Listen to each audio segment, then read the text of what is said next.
Thank you all for joining today. I am super, super excited. Today, our guest is Alex Charfen. And Alex has dedicated his life to answering the question, how do you make business grow? Which evolved into a larger calling to understand how do you help people grow? It was this transition that led Alex, quite unexpectedly, to uncover a previously mislabeled and misunderstood population among us, the entrepreneurial personality type. For the past 2 decades, Alex has created and curated proven business philosophies, models, and strategies geared specifically to entrepreneurs. So, Alex, I've given the leaders out there a quick snapshot, but in the next few minutes, in its purest form, how would you describe yourself and what you do? In its purest form, that's a weird setup. Coy, I've been an entrepreneur my whole life. I've been different since I was a young kid, and I had a really interesting career where very young I got put into high pressure meetings and a lot of like do or die situations or lifetime kind of career situation decisions in consulting work that I did, and over time, I started noticing that, people like us make decisions differently. We act differently and we look at the world differently, but it's very consistent.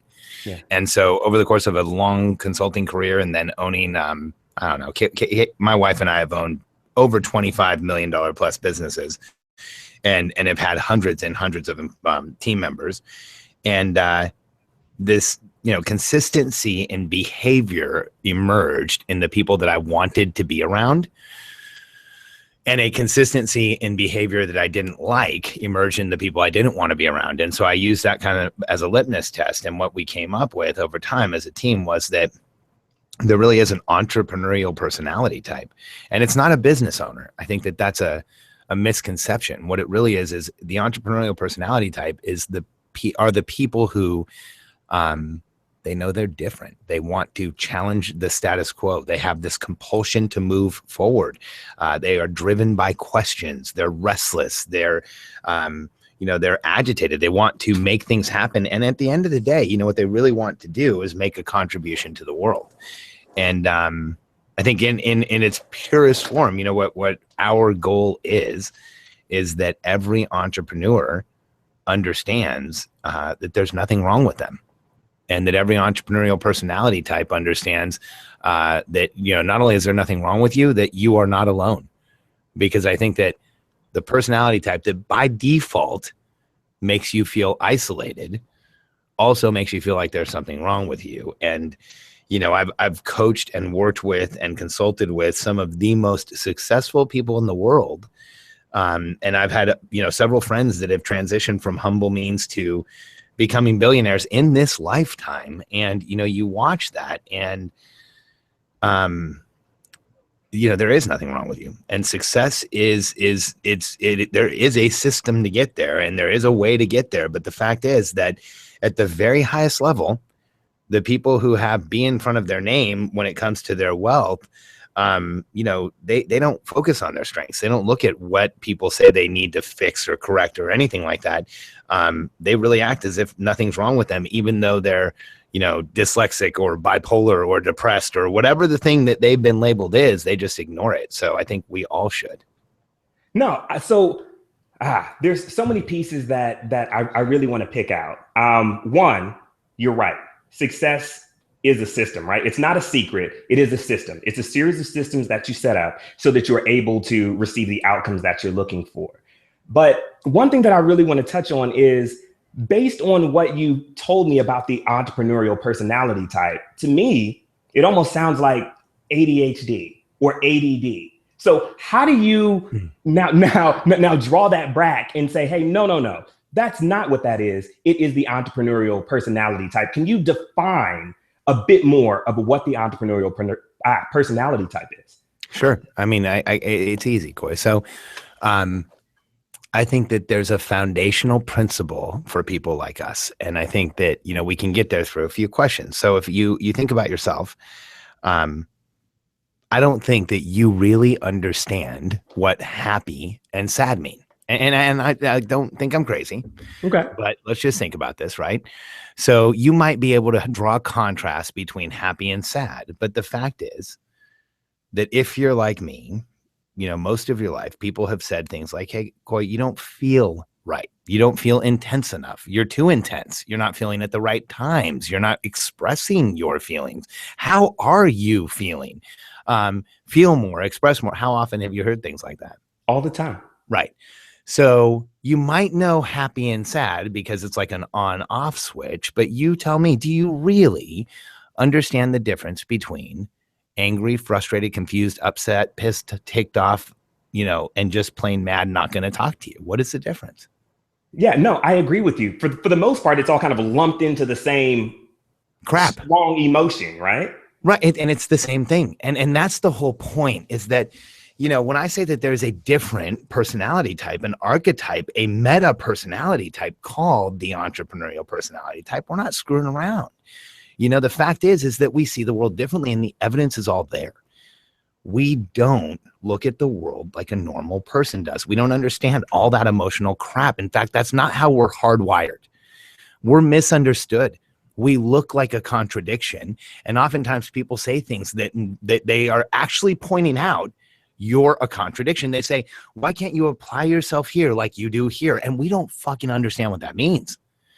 Or they say, hey, why can't you do this over here like you did here? And what they don't understand is that we are almost primarily like 100% driven by outcomes. Like, what are we going to produce? What is that end result? And here's the bottom line. We are not emotional beings. We are momentum-based beings. And the world of emotions only confuses people like us. And so I can prove this to you. Watch. When we are in momentum, it is that time in life where things are going our way, where things are moving in the direction. We're swept up in that emotion. Coy, you know that feeling, don't you? Of course. Watch this. I call that feeling flow, right? Okay, so you know what? And you can call it flow. Yeah. And people call it Zen and flow and that, yin yang, whatever the hell you want to call it, like anything, right? But here's what I know. When people like us are going forward fast, the world's very calm for us. Right? Sure. Yeah. And it doesn't matter how fast, the world's very calm for us. And that is being in momentum. And you know what people say? They say things like, that's like being alive. Right? And why confuse it with any other language? Because what we need to find is momentum. Because you tell me, Coy, when you're in that feeling of flow, your language, are you smarter? Definitely. Okay. Are you stronger? Do you have more stamina? Oh, of course. Okay. And so do you have a chemical high? I do. I feel okay. So let's talk about your question about ADD. Yeah. Because what you just said is when you're in momentum, which is not taking a pill, when you're in momentum, you're smarter, stronger, and you have a chemical high. We are physiologically based, momentum-based beings. We are physiologically sensitive. So we feel momentum and it makes us stronger. It chemically enhances us and it gives us more stamina. Now in our lives, that's condition one. That's the first way we feel. The second condition is when we encounter resistance, but we can see forward. So that's when the cards are on the table, when the world shows up, like when we're getting pushed against. You tell me, has that happened to you? And then you still find momentum? All the time. All the time. Okay, so you know what? We're momentum-based beings, because you know what happens to the rest of the world in those situations? They crumble. They quit. They go home. They give up. They take the toll collector job. They phone it in, and we can't do that. Because there's a switch that's turned on, we can't turn off. And so the third state, and this is what's so important, because when we use fucked up labels like ADHD or ADD or bipolar or depression or mania or schizophrenia or any of those labels that the assholes in the world use to talk about entrepreneurs under constraint, make me furious. Because here's the fact. Is that the only time we look that way, the only time we appear that broken is when we are in constraint. And that is the third way that we show up. And there's in momentum, there's facing resistance. And then when we allow ourselves to be in constraint, and you know what, that's when the world conspires against us. Like we're in school where we can't move. We're held in place in a job. We're held in place in a relationship. That drives us crazy. You know what? You tell me, Coy, do you remember times in your life where you felt that constraint? Definitely. Did you get dumber? I actually withdrew. Yeah, there you go. Because you know what withdrawal means? Withdrawal doesn't mean you're showing up. You're right. And you're not moving forward, right? And so you tell me, did your body break down? Like you're in full constraint. You don't feel like you can do as much. You feel tired. You feel worn out. Do you remember that? Yeah, definitely. Okay. And then did you have that chemical depression? I never thought of it that way. But did you have it? I did. Yeah. Okay. So here's the issue, brother, is that people like us have been told for years that we need to like take a pill or something to fix what was going on. And it's only because we scare the shit out of the rest of the world. Entrepreneurial personality types get up every morning and we say, how do I make it different? How do I make it better? How do I improve it, innovate, change, and otherwise fuck with the status quo? And you know what everybody else likes to do with people like us is take a pill, stop the movement, don't go forward, stop being restless, don't freak out everybody else in the classroom, sit in the corner, sit in the hallway, or otherwise go away. So how do we get out of this dilemma then, Alex? Because obviously we are misunderstood. So this is how we get out of the dilemma. We pull together, Coy. Because here's the equation for people like us to be successful. Entrepreneurs learn nothing standing still, and we accomplish nothing alone. So the equation is simple. We need to lower pressure and noise in our lives. We commit to way too much, and we overcommit, and we have an unrealistic view of what we can do. We train our clients that we have 5 currencies: cash, time, effort, energy, and focus. And this is what I've used to train the most successful people in the world. And when we start talking about those things in real terms, and we start saying things like, no, you're not going to actually have time for your kids unless we put it on the calendar. And you're not going to actually take care of your health unless we commit to it on a daily basis. And you won't grow the way you want to grow unless we turn the noise down in your life, right? That's step 1. Step 2 is you learn how to transparently and consistently ask for and offer protection and support. So people like us, the problem is, you know, when you're the person who always felt like you were alone and you went to the system for help, here's what it looked like. Teacher, I need help, sit down. Teacher, I need help, don't talk. Teacher, I need help, go out in the hallway. Teacher, I need help, don't disturb the rest of the class. Teacher, I need, right? That was our lives. And so we are preconditioned to stop asking for help. And here's what's worse. The day we say, I'm an entrepreneur, we also say I'm a product, and we're afraid to talk badly about our products. So we lie about ourselves constantly.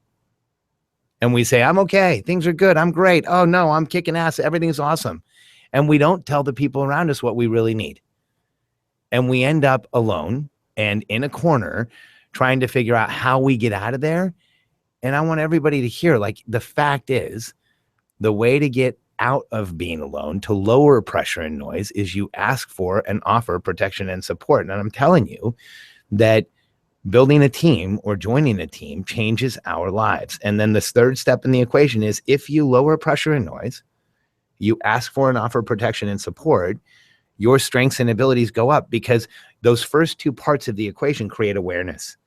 And when we create awareness, we can move forward far faster. We make better decisions. Our strengths and abilities just show. And if you think in your lifetime, there were times where you were in momentum, you got smarter, you had strengths you didn't have the day before. And the 4th part of the equation is you do those 3 things: lower pressure and noise, increase protection and support.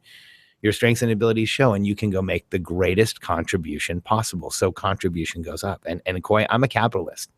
You know, my family does not have a lot of money, and my wife and I were bankrupt in 2007, and we rebuilt our finances in the time period. We own about 40 houses here in Austin. We own our own home. It's, you know, almost 10,000 square feet. I have a 6-car garage. You know, I collect stuff like cars like this. I'm a capitalist, you know. My wife and I also give away a lot of money. And I think that the equation that I see in the world is that capital flows to the greatest contribution. And I think that the bullshit message in the world is that The people who make the most money are part of the 1%. And the people who make the most money are the ones who take the most. And the people who make the most money are the ones that we should be frightened of. And I want everybody to understand that the people who make the most money are Elon Musk. The people who make the most money are Oprah Winfrey. The people who make the most money are Jessica Alba, who are out changing the world. And we need to slow down this attack on innovation and entrepreneurship and start supporting it, because the fact is, in the history of humanity, the only consistent source of positive human evolution is entrepreneurs. And the faster we realize that now, the faster we move forward as a species. Because the fact is, today we sit on the cusp of what is probably an age of entrepreneurial enlightenment, unlike that which we've ever seen. Because when we look at what somebody like an Elon Musk is capable of in a single lifetime, when we look at what a Peter Diamandis, a good friend of mine, is capable of in a single lifetime, creating space exploration in a lifetime. When we look at what Tony Robbins, I just spoke with at a conference, was capable in a lifetime, feeding 1 billion people, training 7 million people, like, we can enter an age of entrepreneurial enlightenment. But if we keep letting people label our children ADHD, if we keep accepting the diagnosis of bipolar or depression or any of that garbage, and we keep taking their shit, we could all fall apart. Because today, Einstein didn't talk until he was 4. You tell me he wouldn't have gotten Adderall or Ritalin had he been alive today. Thomas Edison took 10,000 tries to make the light bulb. We would have called that guy OCD today. There's a lot of judgment on a lot of people that we say, hey, you need to go fix yourself. Picasso's blue period was an extended period of depression that ended up creating a period of art history. One man. We would have given him Zoloft and he would have painted fucking dandelions. So we need to be protective of other entrepreneurs. We need to let them know there's nothing wrong with them. And I need everyone who's listening to know, not only is there nothing wrong with you, you are not alone. Because if you are one of those people who wants to change things, and you are one of those people who's felt like you were isolated and alone, and you want to make the world better, and are someone who is focused on contribution, sit down and think about every person in history who you remember, every person whose name it makes sense to remember, every person who's worth remembering. That is your club, and you're not alone. So how do we get out of the box of fake it until you make it, right? We've all heard this. That is essentially what this society right now is about, right? Continue to fake it until you make it. What do you have to say to those people, Alex? I think it's the dumbest fucking statement there is, Coy. I really do. You know what that says? It's like, pretend on a daily basis. And here's what I think. That's, positive thinking is not pretend on a daily basis. Very positive true. Thinking is take a realistic view of where you are, assess your situation, and then look at where can you create the greatest forward movement in any period of time. And I think that the challenge, Coy, is that for so many of us, we've been told things like fake it until you make it, because you know what? The people saying that don't have answers. They don't know to tell you, like, here's how you move forward. Because here's the fact, and this is real. Most consultants, most people who are out there frustrate the shit out of me because they've figured out how to grow something and have a business go forward, but they don't really know how to grow success. And instead of just saying, I grow this tactic, I can help you with this one thing, they tell people that they can grow success and they don't know how. And then they say dumb shit like fake it until you make it. Because you know what? That's not how it really works. When you have a passion and a burning desire to go fix something, you have a restless agitation that you need to share and contribute and do something for someone else, you don't have to fake it. You can tell the truth. You can be honest. You can say, I'm just getting started and I need help, but here's the effect that I want to have. And I've done that since I was in my early 20s. And I had, people who were worth millions and then billions take me on their journey with you because I transparently asked for help. And I think that, I was fortunate because I don't know that I ever heard fake it until you make it as lie about your status. What I heard was, get up every day and charge forward as if you had the wealth you wanted. Yeah. What I heard was, get up every day and, convince yourself that you will be successful. What I heard was make sure that you understand the picture and the destination of your success, the effect you will have on other people. I never heard lie about what you're doing. And I think that the challenge is that a lot of us have heard lie about what you're doing. And here's what that does. Every time you fake it until you make it, but you're in a situation where someone could offer help, throw out a lifeline, move you forward, create momentum. They won't, because they don't know where you are. And, I think that so many of the drafts we have in business, like where we say, everyone's replaceable and fake it until you make it and all of this crap, that is stuff that was better than the shit we had before, but we've got to upgrade. Okay. So I now want to take us back a little bit, Alex, because you mentioned this briefly. 2007, filed for bankruptcy. Yeah. Right. The reason why I want to touch on this is because that was a major and public failure.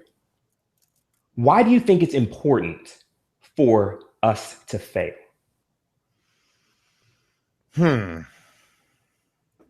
So, you know what? I think that I think that failure is every bit as much a part of success as success is success, because what eventually happens is the longer that you're around, you realize that no matter how bad something hurts in the present, there will soon be contrast.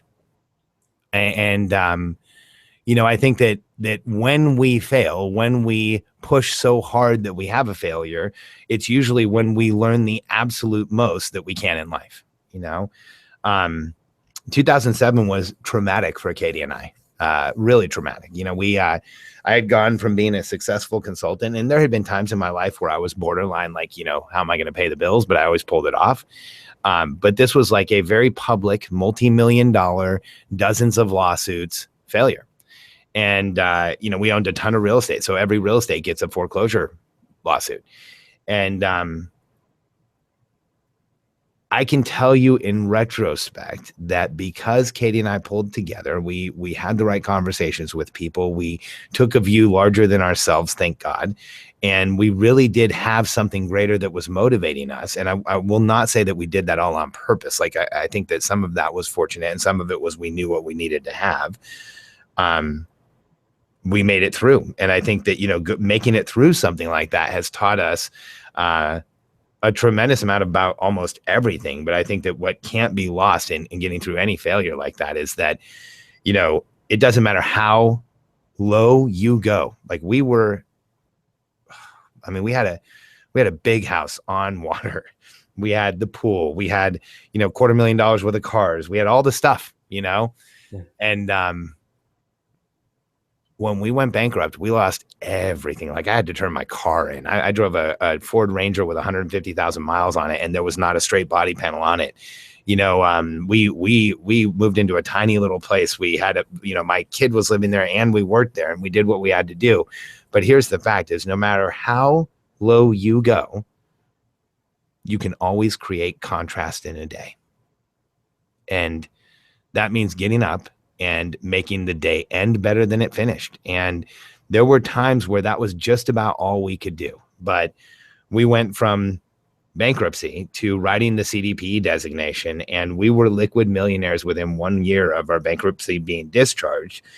And it's now 2015. And, we have an 8-figure wealth. We own a ton of property in Austin.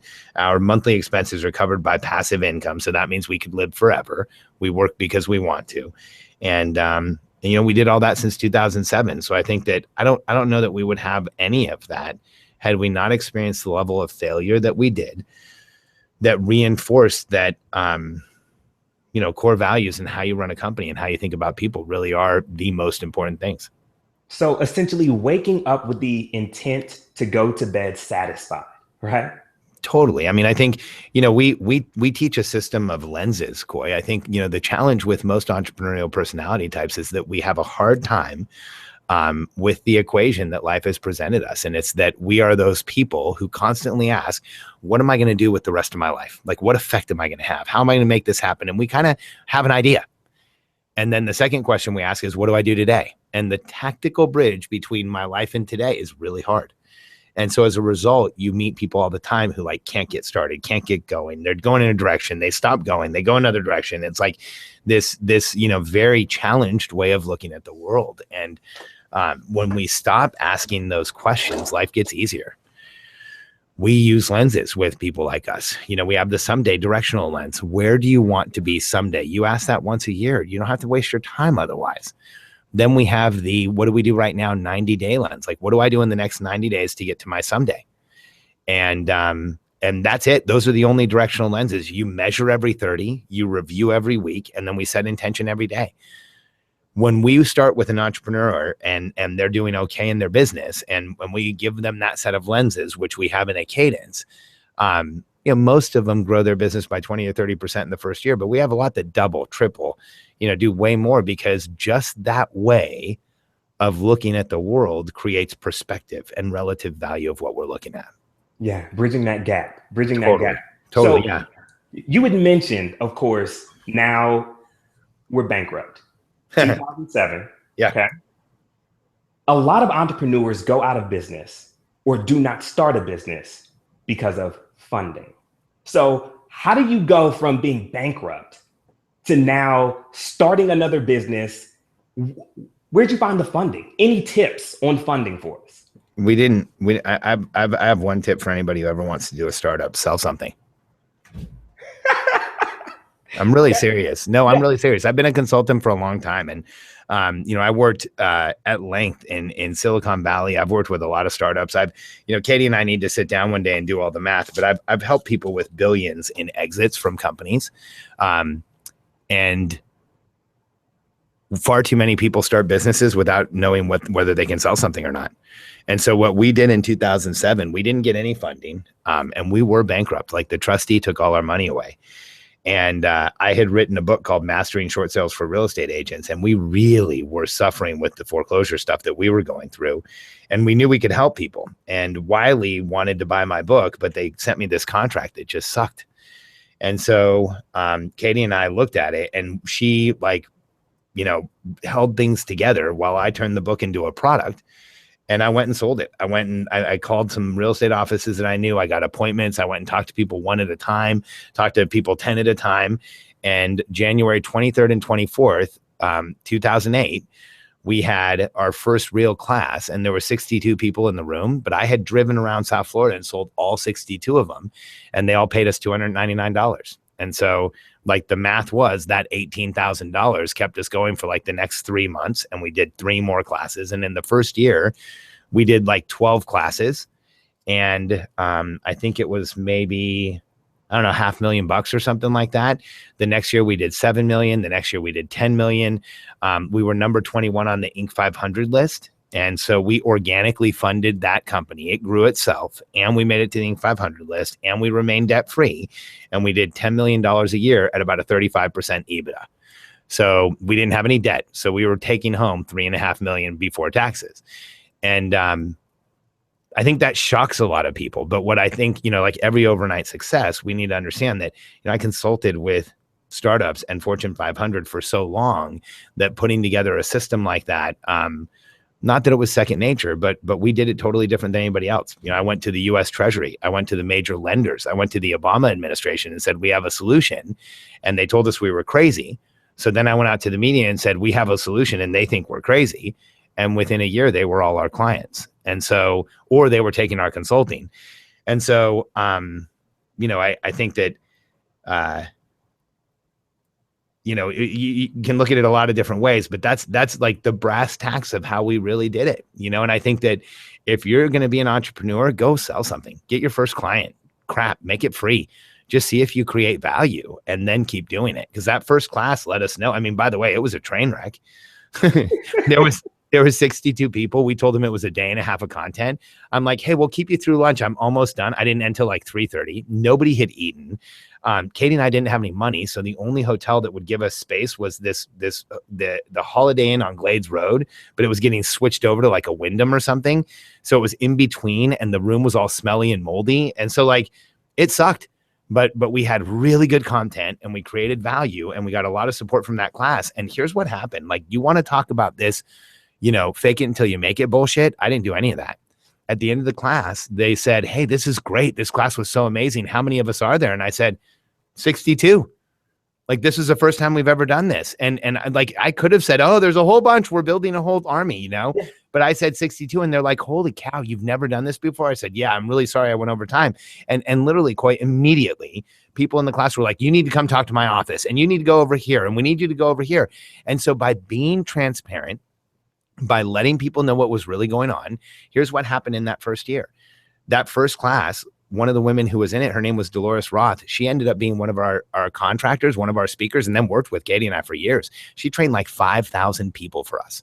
We, in that first class, we had contacts we made that put us in like 7 or 8 different offices. And the next class we did in South Florida was like 100 people, not 62. And then in that class, we got connected to a guy named David Eiglarsh, who connected us to Howard Brinton from Star Power Seminars, who put me at stage at a national convention that put me in the room at Remax. And I'm sitting down with Dave Liniger, who's a billionaire, and saying, first, holy shit, I'm sitting down with Dave Liniger. But we ended up putting together a deal where he put 10,000 people through our class in 1 year. So, Katie and I ended up doing about $70 million over the course of that time frame. And there's no way we do it if we didn't sell something first. And there's no way we do it if we weren't transparent. Because when I went up and talked to Dave Liniger, if I had said, oh yeah, we're all this in a slice of bread, I would have gotten screwed. Because I actually told him, like, he said, what are your biggest challenges? Well, we don't know how to get people to buy the class. Great, I'll take care of it. And he did. And he did. He said, I'll put 10,000 agents through your classes as long as you'll give Remax these advantages. And I was like, holy shit, anything you need. Like, that was the first time somebody had said something like that. And if you're not transparent, you will end up with deals that do not fit. Okay. I know we're now running a bit short on time, Alex, and we have a ton of audience questions. Okay, in this round, we're just looking for very short answers. 60 okay, cool. Cool. Okay. Yeah, 1 minute. I'm not good at those. The first one's a doozy. I'm going to tell you right now. Number one is, what does it take to be successful as an entrepreneur? Awareness. No, really. And I think that not enough people talk about this. It's awareness. And so for everybody listening, I really want you to hear this. The most comfortable people in the world look that way because of the level of awareness they have. So when you see Richard Branson on TV and you're thinking, how does a billionaire look so relaxed? Why is he wearing comfortable clothes? Why does he always look so happy? It's because he is. I know. I'm around these people. And it's because they have gotten their lives to a place where they do not accept frantic indecision. They don't accept emergencies. And they created a level of awareness where they don't spend time in fight or flight. So I think that is the most important thing. Okay. Number two, how do I know if I have the entrepreneurial personality type? If you ask the question, you probably do. And as awareness goes up, you'll see your skills and abilities develop. But the number one question that I ask people to know is, on a scale of 1 to 10, how high is your desire to make a contribution? And how much does that drive your life? Because if that is a driving force in your life, I believe you're one of us. Is EPT genetic? I don't know. I think that there's a ton of evidence that it is, because if you look at family histories, you often see entrepreneur. I come from a long line of entrepreneurs, but what's more interesting is that I come from a long line of like wackos, and people who are different, and people who didn't see the world the same way, and who challenged convention, and who said, let's do things different. My great grandfather left Lebanon because he was Catholic, and ended up in Mexico, in Acapulco, Mexico, and ended up, he opens the first church with a Lebanese patron saint. Like my family's always done crazy shit like that. And so I think that maybe being an entrepreneur, a business owner, isn't genetic. But I think that like questioning, restless, I want to move forward gene, it sure as heck is. Okay. So I've got more, but I'm gonna wrap on this last audience question. How do I foster the entrepreneurial personality type in my children? Oh, that's such a good question. Kids need to be heard. And I have this amazing experience of having my daughters, Reagan and Kennedy, who are 5 and 8. And because Katie and I have really lowered the noise and the pressure in our lives, we get to spend a lot of time with them. And I don't think that other people have that opportunity. So I can give some shortcuts of how to really connect with your kids. If you can find time in the morning and time at night, and as little as 10, 15, 20 minutes to get one-on-one time with them without a phone, without electronics, where it's just them, they will start to tell you what they need. Because what I know and what I trust is that children know what they need better than we know for them, and they'll tell you. And creating that space intentionally is critical. And I think that, one of the things that needs to be said is that for women, that chemical feeling of guilt that you have with your kids, the best way to resolve it is to spend connected time with them, doing nothing but being with them. Thank you. Thank you. So, Alex, before we wrap up, I would like to give you this opportunity to share with us what you are most passionate about right now and how the listeners can get in contact with you. Awesome. So we have a Facebook group. It's Entrepreneurial Personality Type. And you can go to WeAreEPT, so WeAreEPT.com. And we share a ton of stuff in there. We've had a tremendous amount of growth there. That's kind of where we put the insider stuff. So I'd love to have you join us there. And then also every Thursday, I do a couple webinars where, I answer a lot of questions, and we're not that good at marketing. So sometimes there's only like 5 or 6 people there. So you get a lot of attention, and you can go sign up for those. They're almost every Thursday unless I'm out of town speaking. And those are at eptwebinar.com. If what I've said is interesting to you, we also do a 1-day class. We do coaching. We help people grow businesses fast. And, we coach entire executive teams. There's a whole range of stuff we do. But I think the best way to engage with us is connect to the Facebook group, go on the webinar, see if we continue to speak to you and connect with you. And then let's look at products and services. But first, make sure that we're a good fit.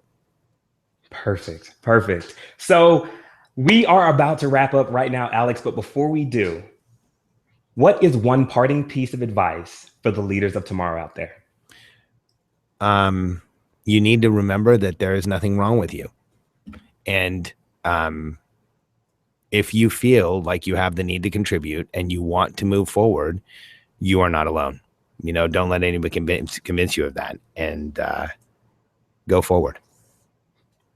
Continue to move forward. There you have it. So leaders, head on over to leadersinspireleaders.com for the show notes and Alex contact information. And remember, the highest form of leadership is inspiring other leaders. So be inspiring and stay inspired. Alex, thank you so much for joining me and inspiring the leaders of tomorrow. Thanks, Koi. It was a pleasure being here.